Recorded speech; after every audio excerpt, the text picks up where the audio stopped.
Bonsoir, cher Raphaël. Merci de nous accorder votre modération cette année encore.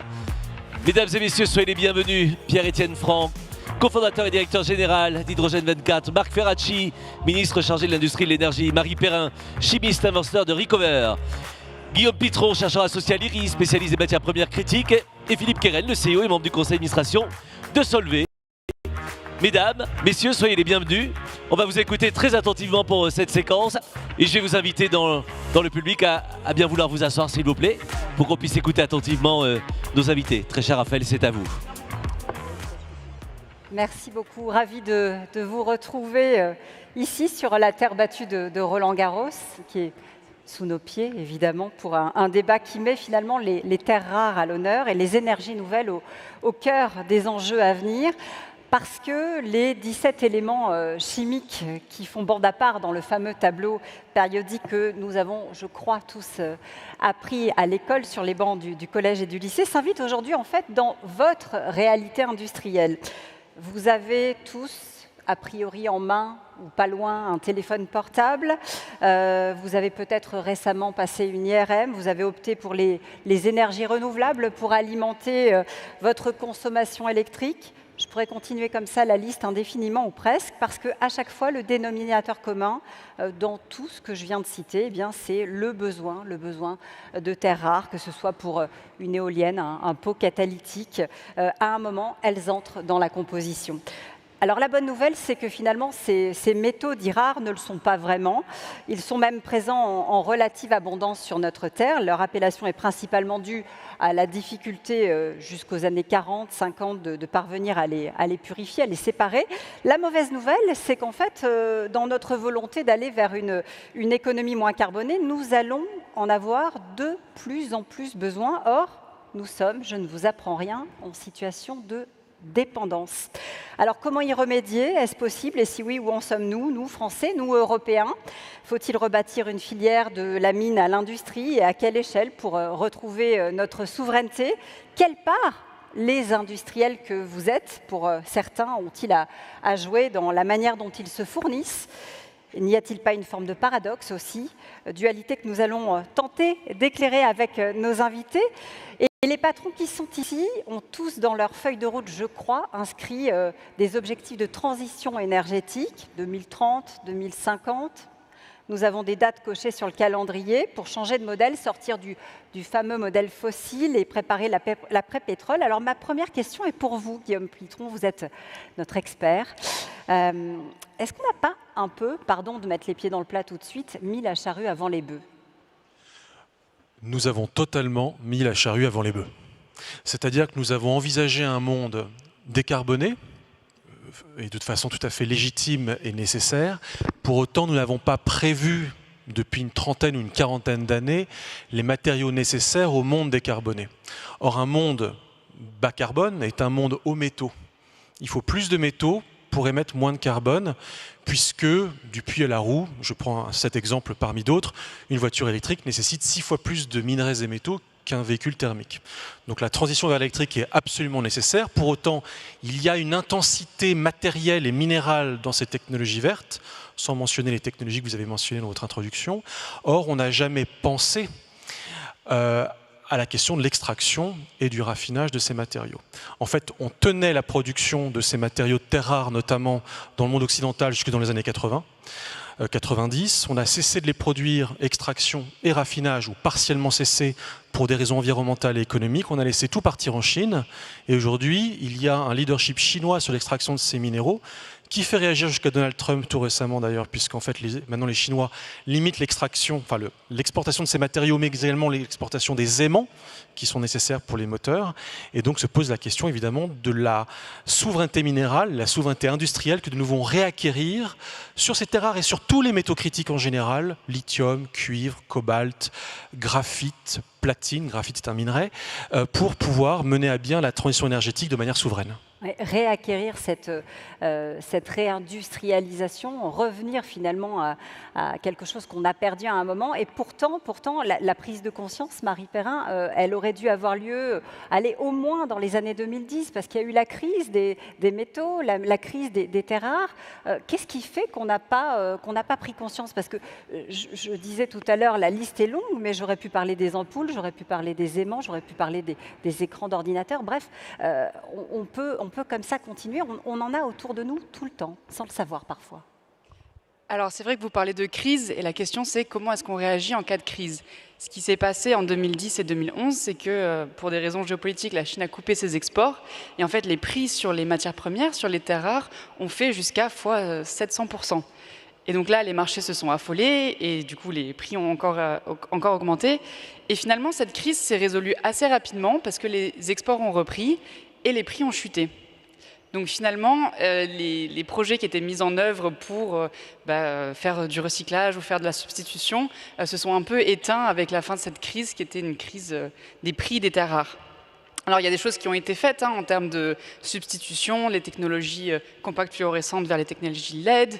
Pour les batteries, c'était des batteries à base de lantane, nickel qui sont passées sur les technologies lithium-ion qu'on utilise beaucoup aujourd'hui. Mais la question c'est que maintenant on est face à une crise. Comment on réagit et comment on se donne les moyens des ambitions de cette transition énergétique? Alors, le ministre a peut-être un bout de réponse, je l'espère en tout cas. Marc Ferracci, le gouvernement, je crois en 2022, avait demandé un rapport à Philippe Varin sur le sujet. Il y a un appel à reconstruire la filière qui a été lancé. C'est la preuve qu'en tout cas aujourd'hui, la prise de conscience est là et bien là. Comment est-ce qu'on avance aujourd'hui? Comment est-ce qu'on peut encore avancer et, entre guillemets, peut-être rattraper un peu de retard? Bonsoir à tous. Évidemment, la réponse à la question, elle n'est jamais univoque. Il n'y a jamais un seul levier. Au fond, derrière les terres rares, il y a une histoire de dépendance qui vient percuter une autre histoire de dépendance. On essaie de sortir de la dépendance aux énergies fossiles, c'est notre stratégie. On essaye de consommer moins de gaz, moins de pétrole, et donc on investit dans les énergies renouvelables. On développe des filières industrielles autour de ces énergies renouvelables. Ce sont les batteries, ce sont l'éolien, c'est le photovoltaïque. Il y a des projets de photovoltaïque dans notre pays. Et évidemment, ce que l'on ne souhaite pas, c'est substituer une dépendance à une autre dépendance. C'est-à-dire substituer la dépendance aux composants qui sont nécessaires à la construction de ces composants qui fondent les énergies renouvelables à la dépendance aux énergies fossiles. Alors comment on fait ? On a besoin d'appuyer sur plusieurs leviers. Il y a le levier de la technologie, c'est-à-dire l'innovation qui permet de s'abstraire de l'utilisation de composants qui sont limités dans leur accessibilité. Mais le gouvernement, depuis un certain temps, a posé une stratégie sur ces sujets-là que la guerre commerciale et la réponse de la Chine à cette guerre commerciale a éclairé sous une urgence beaucoup plus forte. Mais la réalité, c'est que la stratégie, elle existe déjà. Elle est fondée sur 3 principes. Le principe, c'est déjà d'aller plus loin dans l'extraction sur notre sol. Et il y a un certain nombre de projets, on va sans doute en reparler, sur le lithium. Il y a Imerys dans l'Allier, que je virai visiter d'ailleurs dans quelques jours. Il y a des projets un petit peu ailleurs en Europe. Il y a des projets d'extraction et de raffinage. Oui, il y a des projets, mais en Chine, ils ne nous attendent pas. Ils ont déjà plus qu'un train d'avance. Mais sur l'enjeu du raffinage, parce que vous le disiez, les terres rares ne sont pas si rares que ça. Ce qui est rare, ce sont les capacités de raffinage qui ont été peu à peu abandonnées par les pays européens et les pays occidentaux pour des raisons de rentabilité économique notamment, et que la Chine a conservé. Sur le raffinage, nous avons des projets qui sont en cours, qui ont fait l'objet d'annonces. Le projet Carester dans le sud-ouest, par exemple, qui permettra à terme de raffiner l'équivalent de 10 à 12% des besoins mondiaux en terres rares. Et donc ça, c'est quand même quelque chose qu'il faut avoir en tête. Exploiter les ressources de notre sol. J'ai relancé il y a quelques mois un inventaire minier qui doit nous permettre d'aller plus loin sur ce sujet. Le deuxième point, c'est de diversifier les approvisionnements. L'enjeu, c'est pas d'être en autarcie, évidemment, mais c'est de maîtriser les dépendances. Et pour ça, il faut diversifier nos approvisionnements auprès de la Malaisie, auprès du Kazakhstan, auprès de pays qui sont plus fiables, moins hostiles que ne peuvent l'être d'autres pays. Et le troisième enjeu, on en parle trop peu, c'est celui du recyclage. Le recyclage, je vais laisser la parole à ceux qui en sont probablement les meilleurs spécialistes sur ce panel, mais on a besoin aussi de structurer une industrie du recyclage.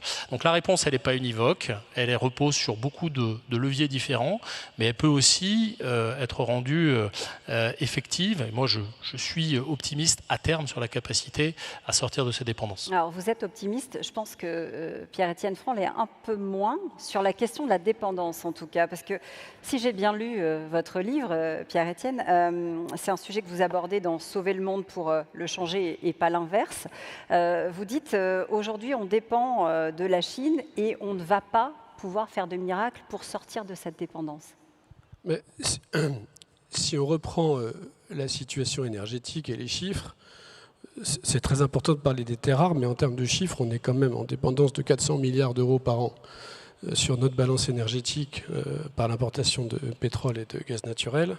Et sur les terres rares, on parle d'une centaine de millions.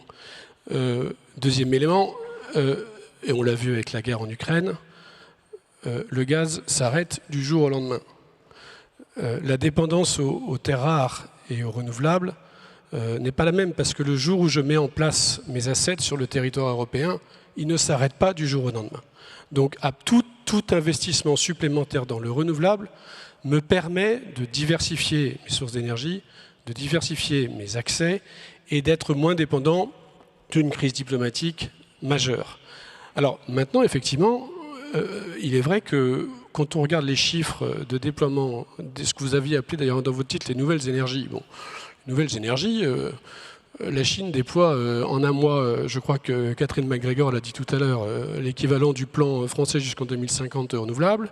Elle a déployé 300 gigawatts l'année dernière. C'est pas du tout des nouvelles énergies. Chaque année, je ne sais pas si c'est quelque chose de... Il y a peu de vagues énergétiques qui ont eu un tel impact. Chaque année, aujourd'hui, l'ajout de renouvelables dans le mix énergétique représente près de 1% du mix de l'énergie globale. Donc on est arrivé à des chiffres très conséquents. Donc on ne va pas sortir de cette dépendance-là. Donc le sujet, c'est de travailler ce que vous appelez la souveraineté de l'accès, c'est-à-dire d'essayer d'avoir des stratégies alternatives à une dépendance purement chinoise. Et puis je pense qu'il faut quand même donner aux Chinois ce qu'ils font. On peut critiquer beaucoup, mais ils amènent des panneaux solaires extrêmement compétitifs, des éoliennes très compétitives. Grâce à ça, le prix de l'énergie descend fortement. Ils vont beaucoup plus vite que nous. Sur l'hydrogène, on a le même sujet. Donc on a plutôt intérêt à travailler des méthodes pour faire venir les Chinois et nous apprendre à retravailler mieux en Europe, si je peux être un petit peu provocant, que de dire surtout pas avec la Chine. Parce que je pense que sans la Chine, cette transition ne se fera pas aussi vite qu'il est nécessaire de la faire. Et pourtant, on a des savoir-faire ici sur notre territoire. Philippe Carrel, je me tourne vers vous. On a de très belles industries, de très belles usines qui fonctionnent très bien. Je pense évidemment à La Rochelle. On a un savoir-faire. On avait un savoir-faire que vous avez récupéré chez Solvay, avec Ron Poulenc notamment. Qu'est-ce qui fait qu'aujourd'hui, ça ne se sait pas davantage et qu'on n'arrive pas davantage à émerger? Alors effectivement, bon, chez Solvay, on produit partout dans le monde. Hein. On produit d'ailleurs aussi des terres rares en Chine, au Japon. Mais on oublie que l'Europe, et la France en particulier, a un atout incroyable. C'est une usine située à La Rochelle, qui est probablement la seule au monde en dehors de la Chine, qui est capable de produire n'importe quel type de terres rares à partir de n'importe quel type de source de minerais. Et ceci aussi pour rappeler que nous, on se situe vraiment dans ce que vous appeliez le raffinage, c'est-à-dire entre la matière première vierge ou recyclée, l'extraction, et l'utilisateur, typiquement un constructeur automobile qui veut construire son moteur électrique. Et on a effectivement cette usine à La Rochelle qui a plus de 75 ans, qui est l'héritage de Ron Poulenc, Rhodia, et qui aujourd'hui est chez nous, chez Solvay, qui est aujourd'hui produit principalement pour les marchés de la catalyse automobile, de l'électronique et des applications médicales, mais qui pourrait très bien, demain, produire des terres rares pour les aimants permanents, pour toutes ces applications d'électrification qu'on vient de décrire. Alors effectivement, aujourd'hui, tout se passe en Chine. La Chine a un quasi-monopole de cette filière terres rares pour les aimants permanents et aimants permanents, parce que ça fait des décennies qu'ils ont développé toute la chaîne de valeur. Et là, on a vraiment un problème en fait de chaîne de valeur. C'est-à-dire que on travaille beaucoup avec le gouvernement, avec le ministre. On a eu une table ronde à Choose France avec le président Macron pour voir quelles pouvaient être les solutions pour convertir un petit peu cette production qui a lieu aujourd'hui à La Rochelle pour faire des aimants permanents. Eh bien, très clairement, c'est la chaîne de valeur dans son entièreté qu'il faut développer. Et nous, si on veut investir, et encore une fois, c'est un investissement qui va coûter beaucoup moins cher que ce que peuvent faire par exemple les Américains qui sont obligés de construire une usine neuve. Là, on a une usine qui existe, mais pour faire cet investissement, aussi compétitif soit-il, il faut qu'on ait des garanties d'achat en aval sur des volumes et sur des prix. Donc il faut que nos clients s'engagent. Il faut qu'il y ait tous les maillons de la chaîne et c'est ça qui manque, aujourd'hui. Ça veut dire que la reconstruction, le vrai problème aujourd'hui, c'est la reconstruction de la filière de bout en bout. C'est ça qui prend du temps, qui prend trop de temps? Oui, parce que ce n'est pas uniquement de l'aide ponctuelle, c'est vraiment comment est-ce qu'on relance cette chaîne de valeur. Guillaume Pitron. Je peux réagir par rapport à cette question. N'hésitez pas, c'est un débat, la parole est libre. Hein. D'abord, une mine à ouvrir, ça met 16 ans et demi en moyenne. C'est le temps qu'il faut pour ouvrir une mine en moyenne. Hein. La mine d'Iméris dans l'Allier ouvrira à l'horizon 2027-2028. C'est un temps relativement court parce qu'il y a déjà une carrière de kaolin et on va en fait creuser sous la carrière. Pour autant, c'est un temps qui est long. Pour la chaîne de valeur, je ne voudrais pas effrayer l'audience, mais les Chinois ont mis 25 ans pour créer une chaîne de valeur. Et ils ont beaucoup, beaucoup travaillé, silencieusement. On n'a rien vu venir. Aujourd'hui, les Américains produisent des rapports sur la réactivation d'une chaîne de valeur des terres rares dans le secteur de la défense. 1 à 2% de leurs besoins. Ils disent que ça prendra 15 ans, selon un document de la Cour des comptes américaine. Donc c'est très long et ça nécessite de penser filière. Et ça nécessite effectivement d'avoir une logique de filière qui n'est plus la logique que l'on a sur ces sujets-là, sur les métaux. Encore une fois, on limite beaucoup le sujet aux terres rares dans cette table ronde, mais c'est vraiment important de dire que c'est de tous les métaux dont on a besoin. Je veux dire, jusqu'à la Révolution française, on consommait 7 métaux. Aujourd'hui, on consomme la quasi-totalité des métaux de la Thanum-Delieff, 80. 85. Et puis on consomme sous forme d'alliage avec des propriétés nouvelles. Et derrière chacun de ces métaux, il y a une filière à reconstituer. Alors quelles sont, et ma question s'adresse à tous, hein, quelles sont les solutions? Est-ce qu'on doit faire les choses sur le territoire national? Est-ce qu'on doit penser à l'échelle européenne pour ces nouvelles sources d'approvisionnement? Est-ce qu'on doit, vous avez parlé d'éventuels pays partenaires, nouer de nouveaux partenariats plus sûrs peut-être, que ce soit en Espagne, peut-être vers les pays du Maghreb? Vers qui et vers quoi on se tourne? Allez-y. Il faut effectivement trouver des moyens d'inciter nos clients à acheter de la production régionale, on va dire. Alors bien sûr, il y a une notion de sécurité d'approvisionnement. Il y a aussi une question de prix. On a beaucoup parlé de coûts et de prix aujourd'hui. Nos clients eux-mêmes font face à une concurrence féroce sur leur propre marché, donc ils ne peuvent pas non plus se permettre de surpayer leurs matières premières. Donc il faut qu'on trouve des mécanismes, peut-être de quotas, d'incitation, pour qu'on achète local. Marc Ferracci. Oui, peut-être pour réagir à ça, moi je souscris beaucoup à l'idée qu'il faut raisonner filière. De quoi ont besoin les filières pour se structurer? Elles ont besoin de temps, de visibilité, et en particulier sur les enjeux de demande. C'est pas un hasard, je ne veux pas relancer un débat qui a beaucoup animé le Parlement ces derniers temps, c'est pas un hasard si on essaye de publier une programmation pluriannuelle de l'énergie. C'est pour donner de la visibilité aux acteurs. Dans cette programmation pluriannuelle, il y a des objectifs de production énergétique sur les ENR, mais il y a aussi des objectifs de structuration des filières industrielles. C'est de ça dont on a besoin au premier chef. Ensuite, pour rebondir sur ce que dit Philippe Carène, les incitations, elles existent sur le papier. Maintenant, il faut les faire vivre.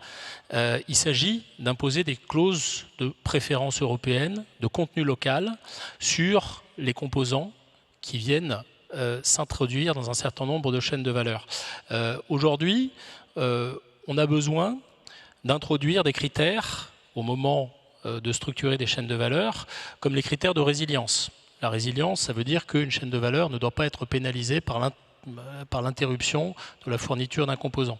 On doit introduire des critères comme l'empreinte environnementale. Et on sait très bien que les conditions dans lesquelles sont produites un certain nombre de terres rares, de métaux dans d'autres pays ne sont pas aux standards miniers qui sont sur le territoire français. Parce qu'il faut bien le savoir, en France, la mine, et on parlera peut-être d'acceptabilité sociale, du développement de l'extraction sur notre territoire, la mine, ça n'est plus germinal. Il y a des standards qui sont très élevés.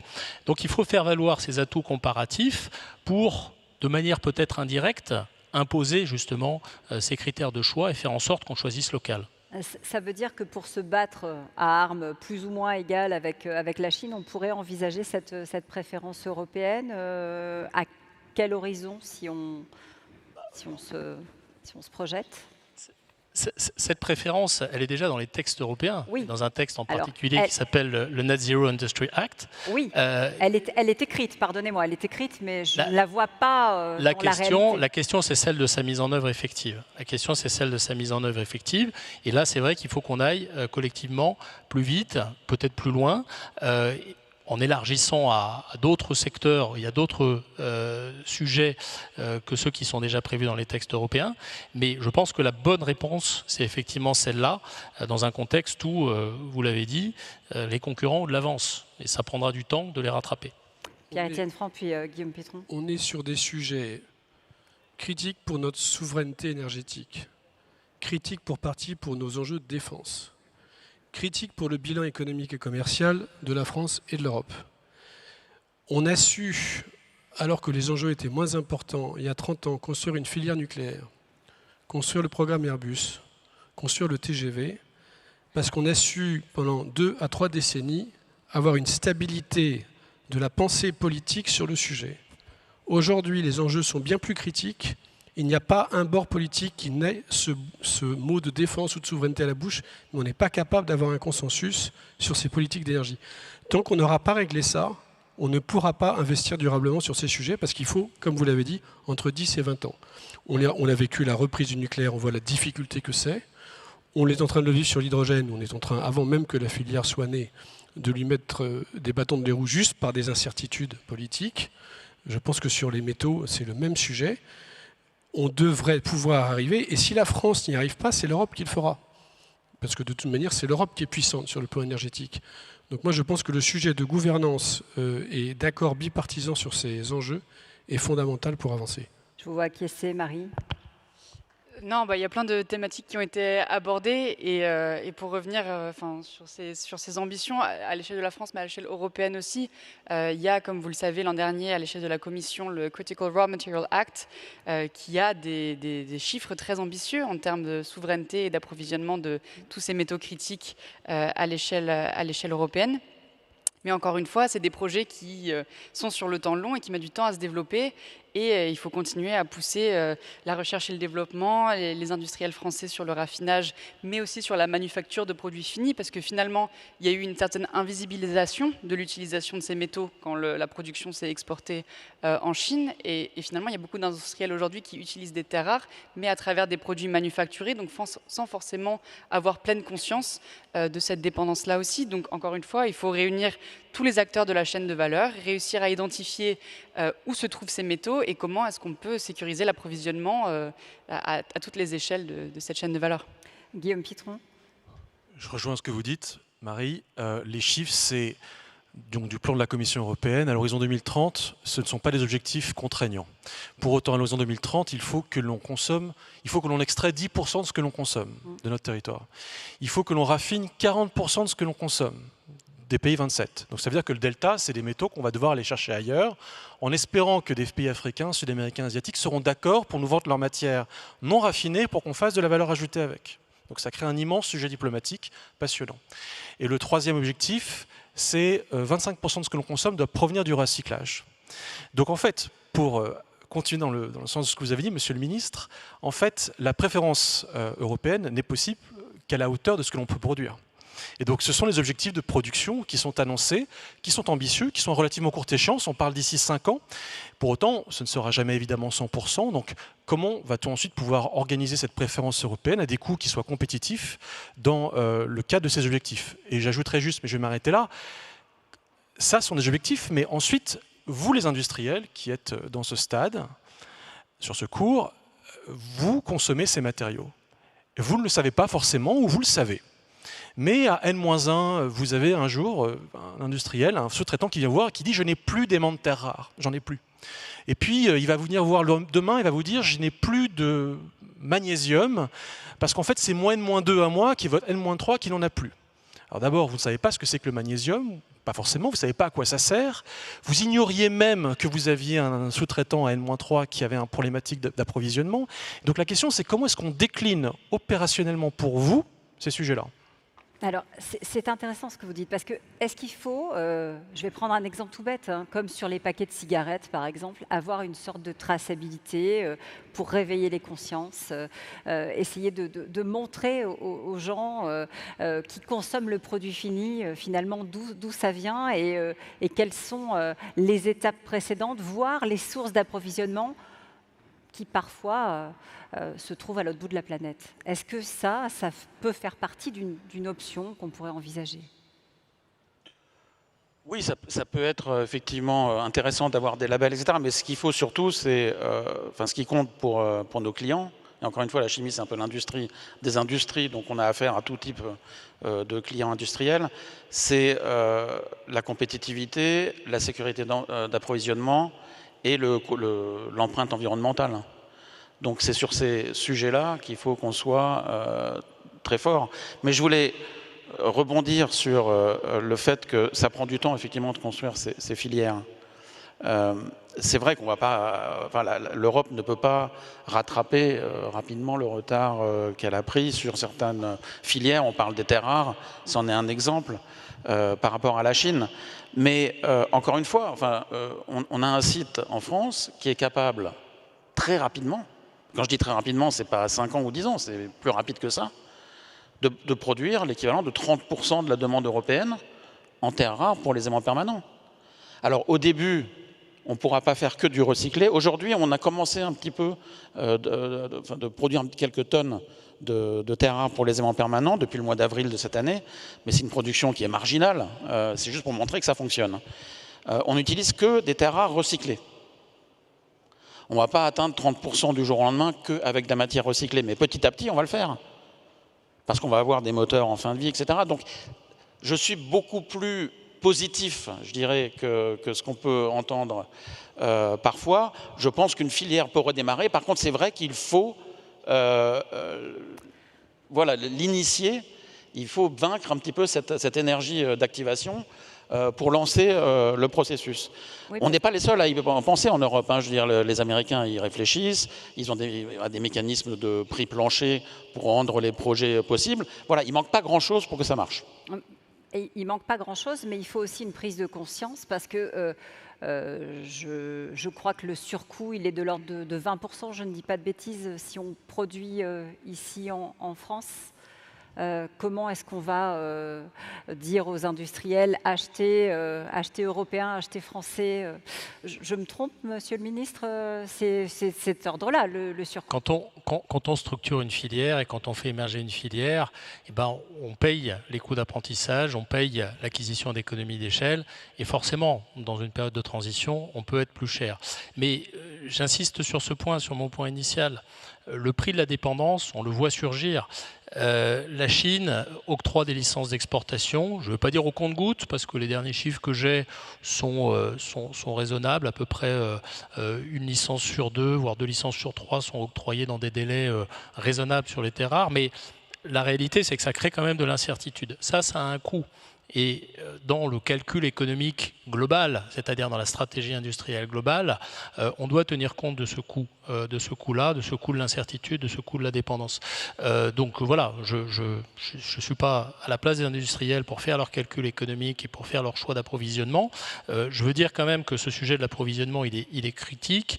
Moi, je réunirai d'ailleurs les filières qui sont utilisatrices de terres rares d'ici le mois d'octobre pour discuter et pour évaluer avec elles leurs difficultés d'approvisionnement et pour essayer de trouver des solutions.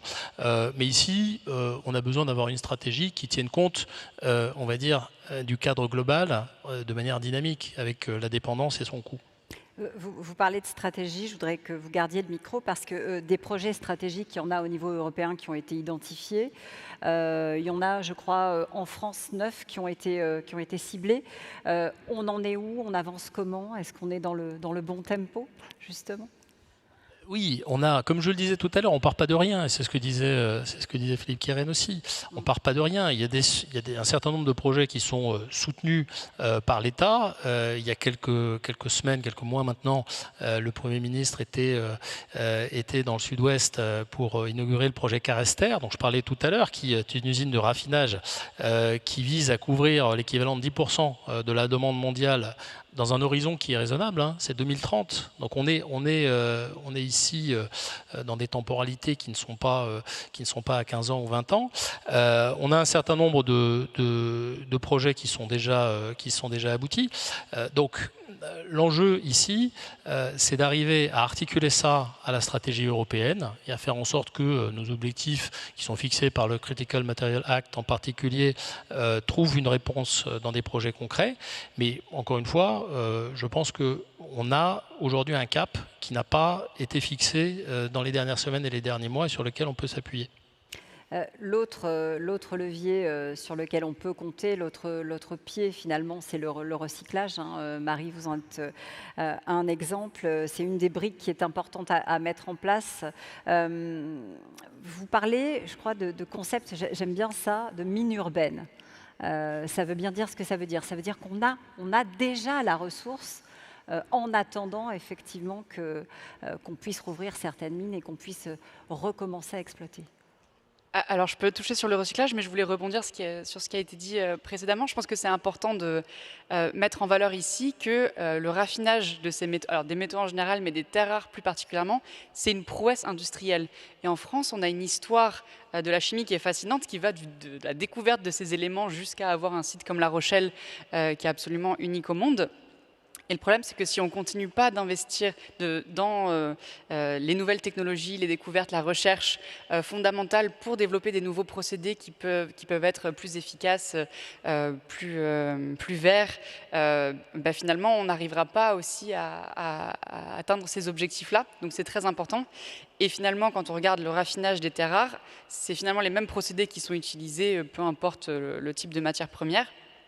Sachant que dans les 70 dernières années où on a fait du raffinage de terres rares, les procédés ont été optimisés sur les sources minières. Donc maintenant, il y a des enjeux de recherche et développement qui sont très importants, de comprendre quelles sont les sources secondaires dans les mines urbaines qu'on peut traiter, qui contiennent des terres rares. Et comme c'était des enjeux qui n'étaient pas pris en compte précédemment, finalement, il faut étudier toute la filière du recyclage, comprendre quels sont les éléments qui ont des concentrations qui sont parfois bien plus supérieures aux concentrations qu'on a dans les mines naturelles. Et l'identifier donc avec les partenaires, les recycleurs pour mettre en place des filières de tri, de sélection et après de pouvoir nourrir les filières de raffinage pour pouvoir obtenir des terres rares effectivement recyclées. Et des déchets sur le continent européen, on n'en manque pas. Justement, ces déchets, vous les utilisez avec Recover, hein, qui est la start-up, le bébé start-up, vous m'avez dit, que vous venez de mettre au monde.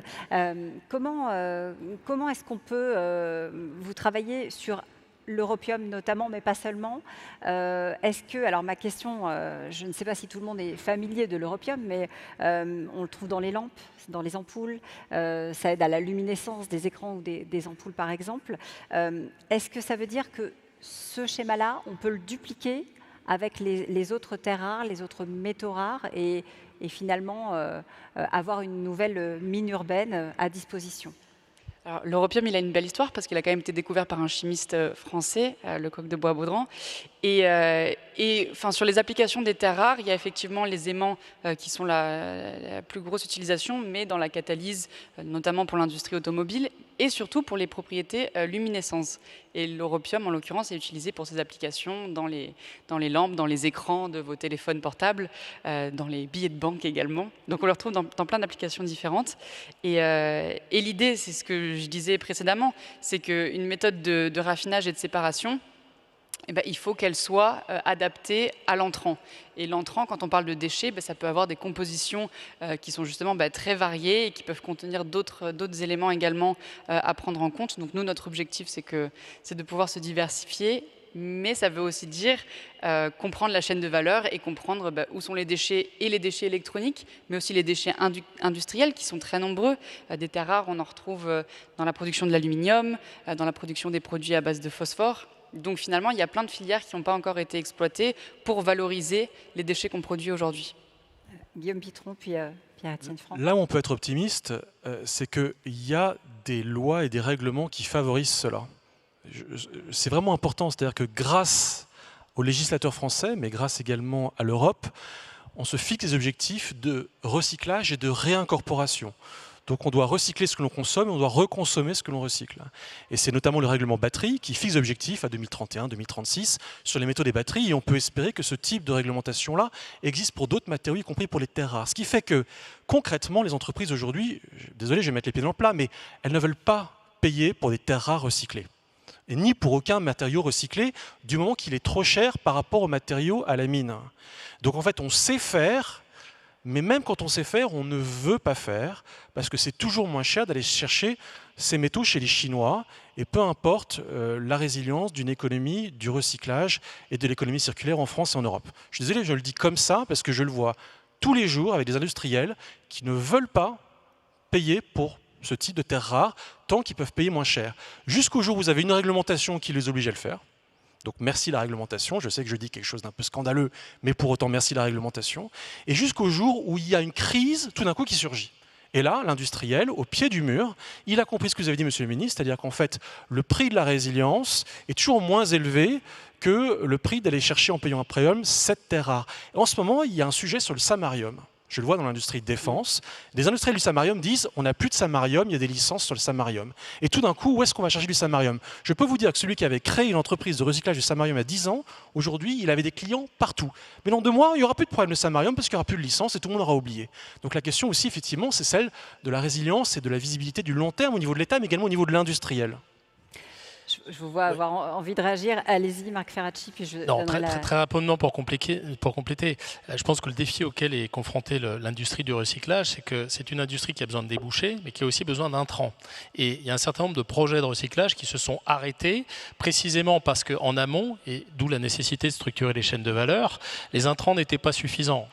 J'ai en tête l'abandon, ou la suspension plutôt, d'un projet de recyclage, d'une usine de recyclage de batteries dans le Nord, qui a été suspendu parce que ces conditions de marché en aval, mais aussi en amont, n'étaient pas suffisantes. C'est la raison pour laquelle on doit concevoir la politique industrielle de manière globale. C'est la raison pour laquelle, en France et en Europe, on soutient des filières entières comme la filière des batteries. Il y a eu quelques annonces récentes à l'initiative de la France par la Commission européenne sur le soutien des usines de batteries comme ACC, comme Vercor, qui vont bénéficier de financement. On a ici un enjeu qui est de structurer une filière globale qui permette aussi de fournir ceux qui recyclent en intrants. 2 autres méthodes aussi pour être plus efficace. D'abord, c'est d'utiliser moins de métaux rares. Pour ça, il faut avoir des choix éventuellement un peu différents du choix mono-technologie sur les voitures électriques à batterie, puisque l'approche qui était d'ailleurs prônée par Tavares, c'était de dire les hybridations électriques hydrogène permettent de mettre beaucoup moins de batteries dans les voitures, donc le taux de taux rares par voiture est bien plus faible parce que les métaux rares présents dans la fabrication d'hydrogène sont beaucoup moins importants. Donc ça, c'était une méthode éventuellement pour aller plus vite et d'ailleurs et pour être moins dépendant des métaux rares, qui est d'ailleurs développée par les Japonais, les Coréens, les Chinois et les Allemands sur les camions. Et donc je pense qu'il serait pertinent de revisiter les grands choix stratégiques sur l'automobile. Et le deuxième élément, parce que c'est une antienne récurrente des entreprises, et on investit dans les entreprises, donc on est les premiers concernés, c'est le sujet de la réglementation. il ne faut pas plus réglementer. Il faut des réglementations qui soient efficaces, simples et rapides. Aujourd'hui, vous avez le seul projet au monde d'acier vert qui est en train d'être construit en Suède, qui, contrairement à ce que disait M. Gaulier, ne coûte pas 2 fois le prix de l'acier, mais on renchérit le prix de l'acier de 15%, parce que le prix de l'énergie renouvelable en Suède, dans le nord de la Suède, est à 30 € du mégawattheure, et qui est payé sans aucun problème, sous forme de prime par les constructeurs automobiles. Cela marche pourquoi ? Parce qu'il y a une réglementation sur le bilan carbone global des constructeurs automobiles, et parce qu'il y a le CBAM. Et un CBAM qui protège contre l'importation d'acier carboné. Et un CBAM qui est relativement simple, c'est un grand mot, mais qui est relativement lisible dans sa mise en œuvre. Donc il ne s'agit pas de ne pas réglementer. Si on veut passer sur une économie carbone, il faut protéger le continent européen, il faut réglementer. Mais il faut des réglementations simples, faciles, qui avantagent ceux qui démarrent les premiers et qui pénalisent ceux qui ne démarrent pas. Alors, vous avez parlé de réglementation. J'ai entendu aussi moins consommer de métaux, ce qui nous amène à un sujet que vous aimez bien, je crois, hein, et vous n'êtes pas le seul. Je ne suis pas le seul. La sobriété, parce que dans tout ça, on veut consommer, on veut une énergie moins carbonée, on veut un monde moins carboné, et on va chercher des métaux à l'autre bout de la planète. On va extraire parfois dans des conditions pas très claires, dans des pays qui n'ont pas forcément les mêmes règles que les nôtres. Finalement, c'est un peu paradoxal, ce sujet. On est en train de parler des terres rares pour les utiliser pour décarboner. Comment on fait? Où est-ce qu'on met le curseur? La dernière révision du bilan énergétique France à horizon 2040 ou 50 avait bien fait le mix entre l'efficacité, la décarbonation et la sobriété. Personne n'en parle, mais il y a toujours une part de sobriété. Tous les think tanks mainstream, pas d'ultra-gauche, font des bilans pour obtenir le zéro carbone qui passent par une baisse de la consommation par tête et qui ne se fera pas uniquement par de l'efficacité. Alors, on ne va pas faire des grands plans de bataille idéologique, mais d'un côté, vous avez le modèle que défend un certain nombre d'amis de Donald Trump, qui est un modèle extrêmement consumériste, extrêmement productif, d'accélération d'usage d'énergie de toute forme, soit-elle plutôt fossile, et aussi du digital, mais je pense que Guillaume en redira quelques mots, qui conduit à des croissances exponentielles des besoins d'énergie. Pour quel type de croissance, pour quoi faire, c'est une vraie question. Je pense que l'Europe doit aussi réfléchir, étant un continent bien plus avancé dans sa maturité économique, à réfléchir c'est quoi un modèle de croissance économique vertueux pour demain, et il y aura forcément une part de sobriété. Mais ça permettra peut-être aussi de redéfinir la manière dont la société va avancer sur ces sujets-là après-demain. Guillaume Pitron et peut-être Philippe Keren. Ce chiffre est un chiffre du CNRS. Nous allons consommer dans les 30 prochaines années plus de métaux que tous les métaux qui ont été consommés par l'humanité depuis 70 000 ans. Et la transition énergétique accélère cette tendance. Elle ne la freine pas, elle l'accélère. Donc c'est vrai que j'adore ce mot sobriété, mais je ne sais pas comment l'appliquer concrètement. Quand j'en parle dans les entreprises, j'ai cofondé une société d'intelligence minérale, Psyché 16, quand on prononce le mot sobriété, je crois que c'est le mot le plus nébuleux du rendez-vous. Le mot sécurisation des approvisionnements, connaissance de sa chaîne de valeur, quels sont les métaux critiques pour moi, économie circulaire recyclage, pour l'étonnement, la moitié des cas de figure, c'est la question de l'économie du recyclage. Mais sobriété, je ne vois pas où il est.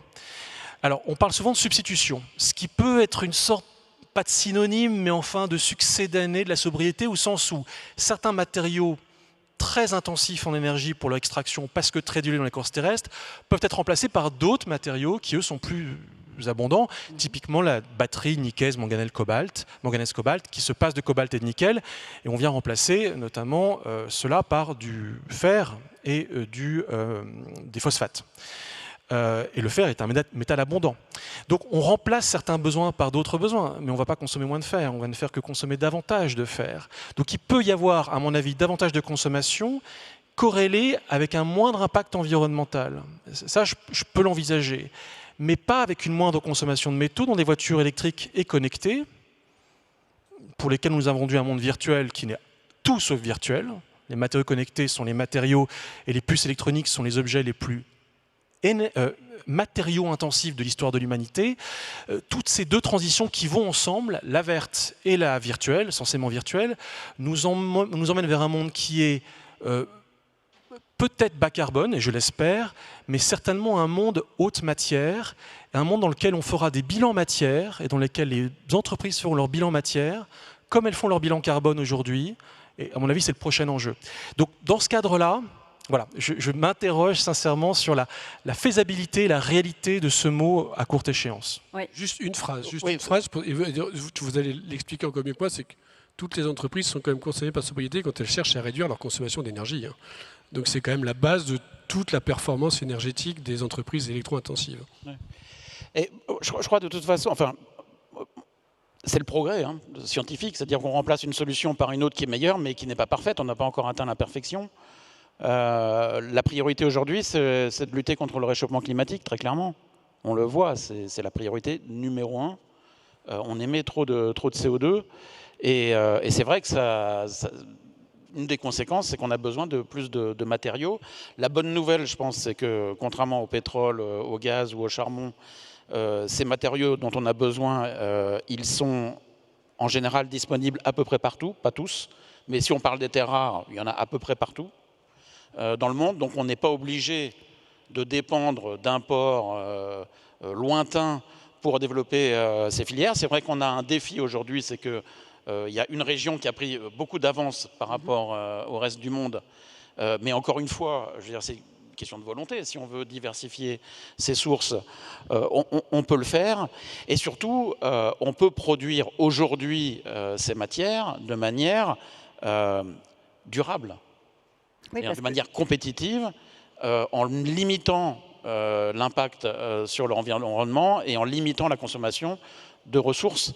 Les terres rares s'appellent rares parce qu'en fait, on n'en prend qu'un tout petit pourcentage et qu'on laisse sur place finalement une grande partie du minerai. Ça veut dire qu'il y a urgence à mettre notre modèle européen réputé plus propre au monde, le plus propre au monde en place, et qu'en même temps, il faut travailler à une extraction durable avec peut-être des nouveaux procédés. Oui, je pense qu'il y a un sujet qui fait surgir cette opportunité, cette bonne nouvelle qu'évoque Philippe Kehren. C'est le sujet de l'acceptabilité quand même. Parce que quand on est un responsable public, que ce soit au niveau national ou au niveau local, et que sur un territoire se concrétisent des potentialités d'extraction, on est aujourd'hui confronté de manière souvent légitime à des réticences parfois vives sur le principe même de l'extraction. Il se trouve que ce matin, en Conseil des ministres, nous avons adopté un décret, plusieurs décrets, mais un qui modifie le code minier pour permettre, notamment en Outre-mer et en Guyane, d'exploiter le potentiel extractif de ce territoire. Je parle bien d'exploiter le potentiel minier et pas de forêt pour trouver du pétrole, parce qu'en Guyane, c'est un autre sujet. On le sait, ça créera des réactions très vives. Moi, je le dis, la sortie des dépendances, elle ne peut pas se faire en forant, en extrayant uniquement ailleurs. Il faudra qu'à un moment, il y ait dans la sphère publique, au sein de la communauté nationale, un débat apaisé sur ce sujet. Parce que moi, je vois poindre quand même une limitation assez forte sur ce registre de l'acceptabilité sociale. Et il y a de quoi faire en France. Alors on pourrait parler de la Corse, de la Bretagne, du Massif central. Enfin, il y a des endroits, il y a des territoires où c'est plus simple que d'autres parce qu'il y a un passé historique avec l'industrie. Il y en a d'autres où ça sera peut-être... Bien sûr, il y a des territoires, c'est vrai pour l'extraction, c'est vrai pour l'industrie au sens large. Il y a des territoires qui sont extrêmement accueillants vis-à-vis des sites industriels, vis-à-vis des projets d'extraction, parce que la culture est là, parce que parfois il y a eu des traumatismes liés à la fermeture de certains sites et qu'on a envie de tourner la page et de le faire de manière positive et de reconquérir des choses. Mais la réalité, c'est que il reste aujourd'hui ce problème de manière assez large. Et ce n'est pas un problème qu'on règle uniquement avec des décrets et des lois. Guillaume Pitron ? La mine de lithium en France, c'est comme les 40 milliards d'économies. Tout le monde est d'accord sur l'objectif, mais une fois qu'il faut le mettre en œuvre, plus personne ne veut en assumer les coûts. Et donc tout le monde est... Donc tout le monde est d'accord pour les énergies vertes, mais personne ne veut la face noire des énergies vertes. Not in my backyard. Voilà, et moi je suis pour le yes in my backyard. Parce que le yes in my backyard, c'est-à-dire j'assume sans hypocrisie, parce que nous sommes dans une situation totalement hypocrite, de ne pas faire broyer des cailloux aux Chinois, cependant que je roule dans mon beau SUV électrique dans les grandes villes. Ou alors nous sommes dans un paradoxe total. Donc il faut absolument relocaliser, ne serait-ce que pour cette raison éthique et morale. La bonne nouvelle, c'est que ça commence à surgir en France, ce débat, avec tous ces enjeux de plus en plus médiatisés, parce que le politique s'en saisit. Et il n'était pas évident de voir un politique parler de la mine il y a encore 5 ou 6 ans. Il aurait dû descendre dans la mine, Bruno Le Maire, lorsqu'il était ministre de l'économie. Il ne l'a pas fait parce qu'il y avait un 49.3 à l'Assemblée nationale qui le retenait. Mais mes informations me disent qu'il devait descendre avec Imeris, se faire prendre en photo avec un casque de chantier sur la tête. Je descends dans une mine la semaine prochaine, si ça vous intéresse. Et accepter de se faire prendre en photo comme ça, il faut être assez dingue, comme l'était Arnaud Montebourg en 2012, du temps où il était ministre de l'économie, pour dire qu'il faut réouvrir des mines en France. On était en 2012, c'était lunaire ce qu'il disait à l'époque. Il en fallait du courage pour dire ça à l'époque, et donc je suis ravi qu'aujourd'hui, l'image d'un ministre en casque de chantier dans une mine ne soit pas associée à un suicide politique. Donc je suis positivement impressionné par cela, et les entreprises vont dans sa direction parce que les Renault, les Peugeot, les Citroën ont besoin de ces matériaux et les achètent directement. C'est la spécificité de l'industrie de la voiture électrique, c'est qu'elle va directement se sourcer auprès des mines, et donc du coup elle fait remonter, y compris au niveau des industriels, le sujet directement de l'impérieuse nécessité de ces matériaux. Alors il nous reste 5 minutes, vous êtes 5, ça tombe bien, 1 minute chacun pour conclure. Dites-moi très rapidement si c'est un piège ou une promesse, ce débat terre rare, énergie renouvelable. Piège ou promesse, c'était l'intitulé de notre débat. Est-ce que c'est un peu des deux ? Pierre-Étienne Franc ? Moi, je pense que si, une fois de plus, on revisite un peu notre rapport à ce que l'on veut faire ensemble collectivement, c'est une immense promesse pour l'Europe. Mais si on continue à s'enferrer dans des logiques extrêmement individuelles dans notre rapport à la démocratie et à ce que chacun veut faire sans raisonner intérêt général, alors c'est un énorme piège. Marie Perrin ? Pareil, c'est piège et promesse, mais je vais le prendre dans l'autre sens. Je vais commencer par le piège, parce que c'est ce qui a été rappelé. C'est finalement ce paradoxe de nourrir une transition énergétique, mais aux dépens d'une nouvelle dépendance métallique. Donc le piège, il est là. C'est-à-dire que si on ne se rend pas compte de cette dépendance et qu'on ne se donne pas les moyens de souveraineté et de pouvoir produire en France les métaux dont on a besoin pour cette transition énergétique, là, on tombe dans le piège. Et la promesse, c'est que finalement, on a les technologies, on a le savoir-faire pour pouvoir résoudre ces problématiques-là. Donc, il faut vraiment continuer à investir dans ces applications-là. Et ça, c'est très important. Et ça, c'est une belle promesse. Moi, j'y crois. Ne pas tomber dans le piège pour que ça reste une promesse, Marc Ferracci ? Non, moi, je pense que développer les énergies renouvelables avec ce que ça suppose de dépendance accrue aux métaux critiques, aux terres rares, c'est pas un piège, c'est un impératif. Donc j'exclus déjà le terme de piège. La question, c'est comment on mitige le risque, comment on crée une stratégie qui ne soit pas uniquement une stratégie française, mais une stratégie européenne, comment on accélère, pour reprendre ce qui a été dit, les décisions pour faire en sorte que les réglementations soient à la fois plus simples et appliquées de manière plus rapide, à la fois dans les transpositions des textes européens, ça c'est notre travail en franco-français. Et puis, pour mitiger le risque, il faut aussi créer les conditions politiques de la sortie de la dépendance. Et moi, je reviens sur ce sujet de l'acceptabilité sociale. Je pense qu'on a besoin aussi de symboles, on a besoin de redonner de la fierté aux gens sur cette question de l'industrie de l'extraction, du raffinage, sur l'industrie que j'appellerais l'industrie de la souveraineté minière. Moi, ça peut apparaître anecdotique, mais j'ai souhaité ressortir la médaille des mines. La médaille des mines qui a été créée en 1953 et qui a été abandonnée au moment où les dernières mines ont fermé. pour valoriser les parcours de personnes qui se sont particulièrement illustrées dans le domaine de l'extraction. Ça peut être des gens qui travaillent au BRGM, ça peut être des gens qui travaillent dans différentes verticales de ce secteur. Et je pense qu'on a aussi besoin de ça pour faire prendre conscience aux gens des enjeux qui sont derrière. Philippe Keren, piège aux promesses.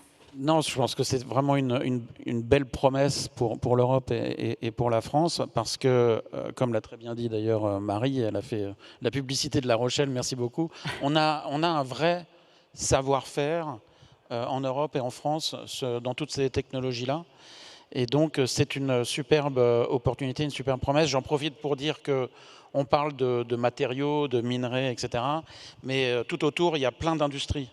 Alors moi, je représente bien sûr l'industrie chimique, mais il n'y a pas que ces minerais ou ces matériaux dits stratégiques qui sont stratégiques. On a par exemple besoin de carbonate de soude pour produire du lithium. On a besoin de plein de matières, d'éléments chimiques pour développer toutes ces nouvelles filières. Donc il faut aussi s'assurer que l'industrie reste en France, que l'industrie reste en Europe. Et on se bat tous les jours pour ça, au niveau français, au niveau européen, pour qu'on ait une bonne compétitivité, tout en faisant notre transition et en même temps avoir une concurrence loyale avec le reste du monde. J'ai commencé par vous, je termine par vous, Guillaume Pitron. C'est une promesse si les terres rares et tous les autres matériaux de la transition énergétique sont extraits proprement, en tout cas pas salement, s'ils sont recyclés, s'ils sont substitués, s'ils sont éthiques, et puis surtout si cela est permis dans un laps de temps relativement court. Parce que ça va très vite, les Chinois avancent très vite sur ces sujets-là, les Américains avancent très vite sur ces sujets-là. L'Amérique de Trump est particulièrement focalisée, comme elle n'a jamais été, sur ces enjeux de terres rares.